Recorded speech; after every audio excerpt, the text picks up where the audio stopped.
जब पूरी सृष्टि जल में डूब चुकी थी, तब भी एक बालक जीवित था। पुराणों में कहा गया है कि मार्कंडेय ऋषि अल्पायु थे। उनकी आयु केवल 16 वर्ष निश्चित थी। ये जानकर भी उनके माता पिता शोक में नहीं डूबे।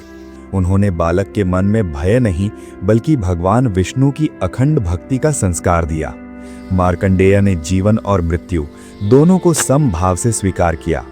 मन, वाणी और कर्म तीनों से उन्होंने नारायण का स्मरण किया। समय बीता और फिर वह क्षण आया जब सृष्टि ने स्वयं को समेट लिया। महाप्रलय आया। लोक, पर्वत, दिशाएं सब कुछ प्रलय के जल में लीन हो गया। उस अनंत जल में भी मार्कंडेय ऋषि स्थिर रहे। न भय था, न प्रश्न, केवल भक्ति और चेतना। तभी उन्होंने देखा, जल पर एक वटपत्र तैर रहा है।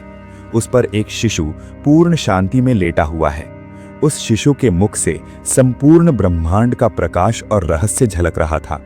वह शिशु था भगवान विष्णु।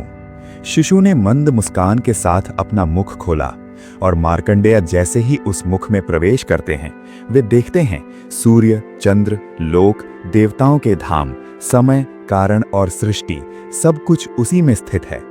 क्षण भर बाद मार्कंडेय फिर उसी अनंत जल में थे। महाप्रलय समाप्त हो चुका था।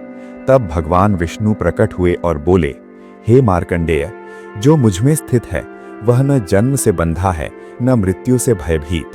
इसी कारण मार्कंडेय ऋषि चिरंजीवी कहलाए। जब सब कुछ नष्ट हो जाता है, तब भी भक्ति और चेतना शेष रहती है। जो भक्ति में स्थित होता है, उसके लिए काल भी केवल एक दृश्य बन जाता है। जहां सृष्टि का अंत होता है, वहीं से चेतना की यात्रा आरंभ होती है। जय श्री हरि।